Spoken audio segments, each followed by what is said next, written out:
का भय नहीं होता है तथा भूत प्रेत पिशाच आदि योनि से मुक्त हो जाते हैं, पितरों को सद्गति प्रदान करते हैं। तो दोस्तों, सबसे पहले मैं आपको बता दूं, एकादशी व्रत कब से शुरू करें। जो पहली बार व्रत करना चाहते हैं, खास तौर पर माना जाता है कि कोई भी व्रत हम अगर मार्गशीर्ष महीने अगहन माह से शुरू करें तो बहुत विशेष फलदायी हो जाता है। क्यों होता है, इसके पीछे एक कारण है, क्योंकि इसके ठीक पहले चातुर्मास खत्म होता है।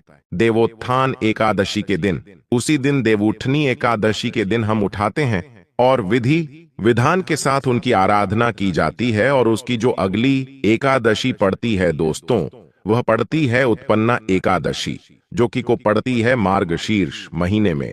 तो उस एकादशी से आप व्रत शुरू कर सकते हैं। दोस्तों, क्या होता है कि इसमें भी कुछ लोग मानते हैं कि कृष्ण पक्ष से व्रत शुरू नहीं करते, शुक्ल पक्ष से शुरू करते हैं।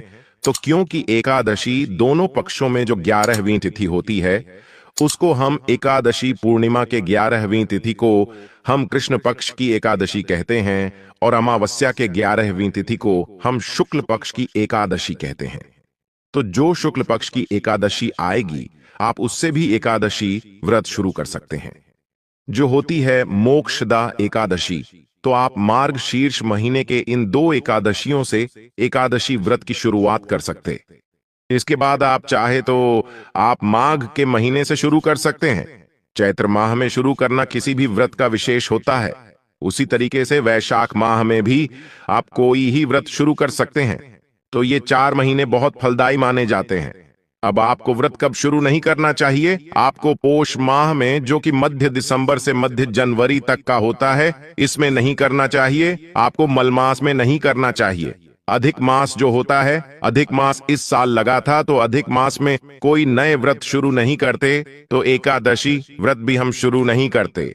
तो इसी तरीके से इन चीजों को आपको ध्यान में देना है। व्रत शुरू करने से पहले जो एकादशी व्रत के व्रत होते हैं, वो एक साल में 24 होते हैं और अधिक मास लग गया तो 26 होते हैं। ऐसे में क्या होगा कि कुछ लोग केवल शुक्ल पक्ष की एकादशी रखते हैं, तो वह 12 या 13 एकादशी साल की करेंगे। कई लोग दोनों पक्षों की एकादशी करते हैं, तो ऐसे में वह पूरे 24 एकादशी, या तीसरे साल में अधिमास लग जाता है तो 26 एकादशी रखते हैं। अब कुछ लोग जो कामना के लिए एकादशी की जाती हैं, सिर्फ वही चुनिंदा एकादशी विशेष कामनाओं की पूर्ति के लिए एकादशी व्रत करते हैं, वह भी आप कर सकते हैं। जैसे जो लोग साल भर नहीं करते हैं, वह देवउठनी एकादशी जरूर कर लेते हैं। माना जाता है कि देवउठनी एकादशी के दिन देवतागण उठते हैं तो बहुत प्रसन्न होते हैं और आपकी जो भी मनोकामना है वह पूरी होती है। तो ऐसे में आप देवउठनी एकादशी कर सकते हैं। उत्पन्ना एकादशी का विशेष महत्व है, क्योंकि इसी दिन माता एकादशी भगवान विष्णु की काया से उत्पन्न हुई थी। तो इस दिन को बहुत विशेष माना जाता है। तो आप इस दिन को कर सकते हैं। जो लोग पुत्र की कामना के लिए करना चाहते हैं, वह पुत्रदा एकादशी करते हैं। जो लोग मोक्ष की कामना चाहते हैं, वह मोक्षदा एकादशी करते हैं। तो ऐसे ही विशेष कामनाओं के लिए भी आपको एकादशी व्रत या साल की एकादशी व्रत, जैसे मान लीजिए साल की 5 एकादशी करना चाहते हो, 9 करना चाहते, तो आप कर सकते हैं। तो ये मैंने आपको बता दिया कि कब से शुरू करें, कितनी संख्या में करें। अब एकादशी व्रत के जो नियम हैं, वो मैं आपको बता देता हूं। जब आप एकादशी व्रत शुरू करते हैं, तो ये दिन दिन का व्रत होता है। दशमी तिथि से ही व्रत की शुरुआत हो जाती है। मतलब कि दशमी तिथि को ऐसा माना जाता है कि शाम के बाद आपको भोजन नहीं ग्रहण करना चाहिए।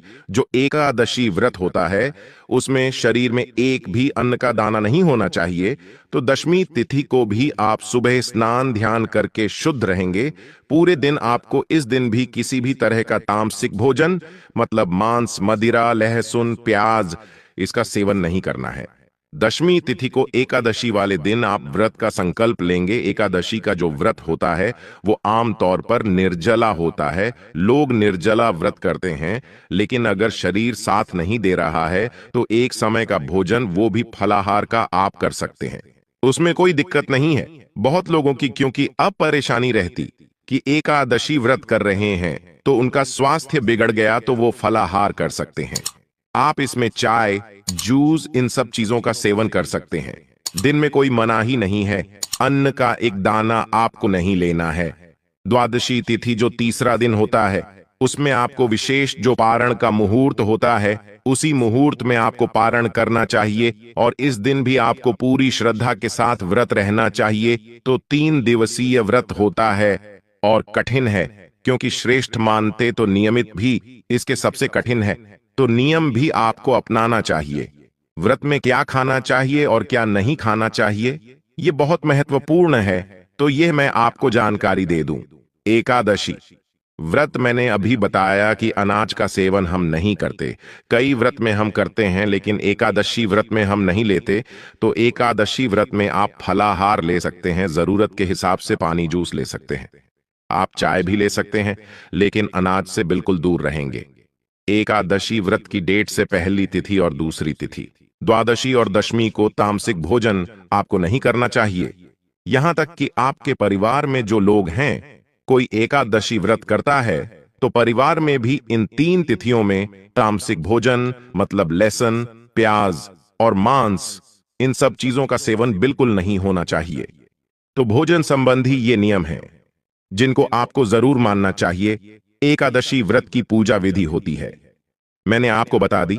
तुलसी पत्र में हाथ में लेकर संकल्प लेंगे, व्रत की शुरुआत हो जाएगी और रात्रि जागरण का एकादशी व्रतों में विशेष महत्व होता है। तो आप रात्रि जागरण इस दिन करके श्री हरि के भजन कीर्तन में रहे, यह सबसे श्रेष्ठ माना गया। एकादशी व्रत वाले दिन आपको भगवान विष्णु के विष्णु सहस्त्र नाम का जप करना चाहिए। ओम नमो भगवते वासुदेवाय, जो द्वादश मंत्र है श्री हरि का, इस मंत्र का ज्यादा से ज्यादा बार आप जप कर सके उतना ही अच्छा है। एकादशी व्रत में जो 3 तिथियां व्रत की बताई है, उन तिथियों में ब्रह्मचर्य का पालन करना एक विशेष नियम है जो कि आपको जरूर करना चाहिए। तो ब्रह्मचर्य का पालन करना एकादशी व्रत की विशेष नियमों में एक है जो आपको करना चाहिए। इस एकादशी वाले दिन दातुन किसी भी लकड़ी वाले दातुन से नहीं करना चाहिए। दातुन आप आम के दातुन से कर सकते हैं, या फिर नींबू या आम के पत्ते गिरे हुए रहते हैं, क्योंकि पत्तों को तोड़ना भी वर्जित होता है। तो जो गिरे हुए पत्ते रहते उसको आप चबा लें और उसको आप अपनी हाथ की उंगली से ही अपने कंठ और दांत जितना हो सकता है उतना कर सकते हैं, वो कर ले। एकादशी के व्रत वाले दिन ऐसा माना जाता कि अगर आप यह भी नहीं कर सकते वो हैं तो 12 बार पानी से कुल्ला कर ले, इसे भी दातुन माना जाता है। दांत की सफाई मानी जाती है, उसके बाद आप व्रत करेंगे। एकादशी के व्रत में दोस्तों एक और महत्वपूर्ण नियम है। क्या? एकादशी के व्रत में दोस्तों एक और नियम है कि आप श्री हरि के भजन कीर्तन में रहेंगे। आपको इस दिन किसी के बारे में बुरा नहीं बोलना है, बुरे वचन से आपको बचना है। एकादशी व्रत में ज्यादा बोलना भी मना होता है, तो आप इस दिन जितना कम बोले उतना ही अच्छा है। ये इसीलिए होता है कि हम ज्यादा बोलते बोलते कहीं किसी की बुराई या निंदा ना कर दें। एकादशी के दिन भजन कीर्तन विष्णु सहस्त्र नाम का पाठ करें, बहुत श्रेष्ठ कर होता है। इस दिन आपको साफ सफाई माना जाता है कि घर में विशेष सफाई भी नहीं करनी चाहिए। प्रतिदिन की सफाई है वह करें, कोई विशेष सफाई ना करें। ऐसा माना जाता है कि अगर आप भूमि शयन कर सकें तो बहुत अच्छा है, नहीं करते हैं तो अगर गृहस्थ में है तो आप नहीं कर पाएंगे तो आप कोई बात नहीं है। लेकिन ऐसे में जो वृत्ति भूमि शयन, ब्रह्मचर्य का पालन या जो खाने पीने की चीजें वर्जित है, निषेध है, उसको उस नियम को पालन करने के लिए और उसमें आपसे कोई चूक ना हो जाए, इसके लिए जो लोग साल भर का एकादशी व्रत करते बहुत महत्वपूर्ण है। ये जानकारी ध्यान से सुने। उनको चातुर्मास में जो 8 एकादशी व्रत पड़ेंगे वह नहीं करनी चाहिए, क्योंकि ऐसा माना जाता है कि चातुर्मास की एकादशी व्रतों में जो नियम है उसको पूरी तरीके से पूर्णता से मानना चाहिए। कुछ नियम हमसे छूट जाते, नहीं हो पाते तो कोई बात नहीं है, लेकिन चातुर्मास की गृहस्थ में हैं आप, परिवार है, घर है, बच्चा है, आप तमाम नियमों का पालन नहीं कर सकते तो चातुर्मास के 8 एकादशी व्रत आप ना करें। इसमें बहुत जरूरी हो जाता है सभी नियमों का पालन। तो ये जो नियम है बहुत ही जरूरी है एकादशी व्रत में, तो आपको करने चाहिए। पारण आपको द्वादशी में शुभ मुहूर्त में ही करना चाहिए। ये जानकारी आपको परणा की शुभ मुहूर्त की रखनी चाहिए। आपको ये जानकारी हमारे चैनल पर मिल जाएगी कि द्वादशी तिथि कब से शुरू हो रही है। दोस्तों, एकादशी व्रत की तमाम नियमों में एक और नियम है जो कि हमें जरूर करना चाहिए, क्योंकि इस दिन हमने अनाज का त्याग किया है। तो जो अन्न हमने बचाया है उस अन्न के दान का बहुत महत्व है। एकादशी व्रत अगर आप करते हैं तो आप अनाज का दान किसी भी ब्राह्मण को जरूर करें। यह भी एकादशी व्रत के महत्वपूर्ण नियमों में एकादशी के नियम है कि आपको जरूर अपनाने चाहिए। तो आइए अब जानते हैं एकादशी व्रत के शुभ मुहूर्त के बारे में। एकादशी तिथि प्रारंभ समय जो से जाना जाता है। इस दिन भगवान श्री हरि की पूजा की जाती है। जया एकादशी को सबसे महत्वपूर्ण व्रतों में से एक माना जाता है। ऐसा माना जाता है कि इस दिन भगवान विष्णु की पूजा सच्चे मन से करने पर व्यक्ति के सभी दुख दूर हो जाते हैं और व्यक्ति नीच योनि जैसे भूत प्रेत और पिशाच की योनि से मुक्त हो जाता है। आइए आपको बताते हैं साल 2024 में जया एकादशी का व्रत कब रखा जाएगा और व्रत का पारणा किस दिन किया जाएगा। एकादशी तिथि प्रारंभ होगी 19 फरवरी सोमवार की सुबह 8:51 से और समाप्त होगी 20 फरवरी मंगलवार की सुबह 9:55 तक। ऐसे में इस बार नियमों का पालन करते हुए 20 फरवरी मंगलवार के दिन ही जया एकादशी का उपवास रखा जाएगा। एक दिन पहले दशमी तिथि के नियमों का पालन किया जाएगा। एकादशी का व्रत रखने वाले भक्तों को दशमी तिथि के दिन सूर्यास्त के बाद भोजन ग्रहण नहीं करना चाहिए। दशमी तिथि को ही तुलसी पत्र तोड़कर रख लेने चाहिए और इस दिन मांस, मदिरा, लहसुन, प्याज, किसी प्रकार का तामसिक भोजन या मसूर की दाल आदि का सेवन भी नहीं करना चाहिए। एकादशी व्रत के दिन ओम नमो नारायण, ओम नमो भगवते वासुदेवाय या हरे कृष्णा मंत्र का यथासंभव जाप करना चाहिए। व्रत की कथा पढ़ने और सुनने के साथ ही भगवान को फलों सहित तुलसी पत्र का भोग लगाना चाहिए। दिन भर उपवास रखकर व्रत के नियमों का पालन करना चाहिए और अगले दिन शुभ मुहूर्त में ही व्रत का पारणा करना चाहिए। द्वादशी तिथि प्रारंभ होगी 20 फरवरी मंगलवार की सुबह 9:56 से और समाप्त होगी 21 फरवरी बुधवार की सुबह 11:27 पर। एकादशी का व्रत तभी पूर्ण होता है जब विधि विधान से व्रत रखने के साथ ही शुभ मुहूर्त में व्रत का पारणा किया जाए। तो 21 फरवरी बुधवार को आप एकादशी का उपवास खोल सकते हैं सुबह 7 बजे से लेकर 9:21 के बीच में। व्रत का पारणा करने से पहले भगवान को शुद्ध सात्विक भोजन का, पीले मीठे चावल का और तुलसी पत्र के साथ ही तिलों का भोग लगाना चाहिए। मौसमी फलों में केला, आंवले या बेर का भोग भी बहुत ही शुभ रहता है और इन्हीं फलों को या इन्हीं प्रसाद को पहले ग्रहण करके आपको अपना उपवास खोलना चाहिए। व्रत का पारण करते समय सबसे पहले तुलसी पत्र और जल को मुख में डालकर उससे व्रत का पारणा करने के बाद कुछ समय के बाद आप शुद्ध सात्विक भोजन ग्रहण कर सकते हैं।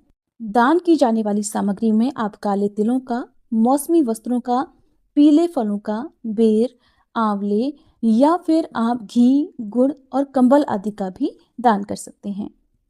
इसी व्रत के संबंध में एक बार धर्मराज युधिष्ठिर को भगवान श्री कृष्ण ने एक कथा सुनाई, जिसके अनुसार कालांतर में देवराज इंद्र नंदन वन में अप्सराओं संग विहार कर रहे थे और गंधर्व गान कर रहे थे। गंधर्वों में पुष्पदंत और उसकी कन्या पुष्पवती, चित्रसेन और उसकी पत्नी मालिनी सहित उसके 2 पुत्र पुष्पवान और माल्यवान भी उपस्थित थे। माल्यवान पर मोहित गंधर्व कन्या पुष्पवती ने माल्यवान को रूप लावण्य से मोहित कर लिया। गंधर्व इंद्र हेतु गान करने लगे, परंतु भ्रमित मन के कारण उनके बेसुर ताल से क्रोधित होकर देवराज इंद्र ने उन्हें शाप दे डाला, जिसके अनुसार पुष्पवती और माल्यवान ने मृत्युलोक में पिशाच रूप धारण करके अपने कर्मों का फल भोगा। जया एकादशी आने पर उन्होंने भोजन और जल त्याग कर पीपल के वृक्ष के नीचे रात भर जागरण करके भगवान का ध्यान किया, जिससे उनकी पिशाच योनि से मुक्ति हो गई। जया एकादशी के दिन विशेष पूजन, उपाय और व्रत करने से हर प्रकार के संकटों से मुक्ति मिलती है। इस व्रत को धारण करने से व्यक्ति को अंत में मोक्ष की भी प्राप्ति हो जाती है और ऐसा व्यक्ति अपने पितरों का भी उद्धार कर देता है। नरक योनि में गए हुए या पिशाच योनि में पड़े हुए पितरों का भी जया एकादशी के व्रत के पुण्य प्रताप से उद्धार हो जाता है। उम्मीद है ये जानकारी आपको पसंद आई होगी। वीडियो अगर अच्छी लगी हो तो लाइक करने के साथ ही हमारे चैनल पर आप जया भी मना होता है तो आप से छूट जाते नहीं हो पाते तो कोई बात नहीं है। लेकिन चातुर्मास की गृहस्थ में हैं आप, परिवार है, घर है, बच्चा है, आप तमाम नियमों का 9:57 तो सूर्योदय व्यापत्नी के अनुसार और शुद्ध रूप से एकादशी व्रत के लिए जो समय प्राप्त हो रहा है वह समय 20 फरवरी 2024 दिन मंगलवार को सभी एकादशी का व्रत धारण करेंगे। 19 फरवरी को 10वीं तिथि के दिन नियमों का पालन करेंगे। 20 फरवरी को एकादशी का व्रत धारण करेंगे और इस व्रत का पारण जो कि 21 फरवरी को किया जाएगा। एकादशी व्रत का पारण जो कि हरिवासर में नहीं करनी चाहिए। हरिवासर का समय द्वादशी तिथि का पहला चौथाई हिस्सा होता वह हरिवासर का होता है। द्वादशी तिथि की जो समाप्ति है वह 21 फरवरी 2024 दिन बुधवार को सुबह 11:29 द्वादशी तिथि की समाप्ति है। जया एकादशी का पारण 11 फरवरी को किया जाएगा। जया एकादशी का पारण का समय होगा वह समय सुबह 6:55 से सुबह 9:11 तक पारण का समय होगा। जया एकादशी व्रत का पारण जो कि गोधेनु पारणम जो कि गाय के दूध से इस व्रत का पारण किया जाएगा। यह संभव ना हो पाए तो आप तुलसी दल जल या फल से व्रत का पारण करें।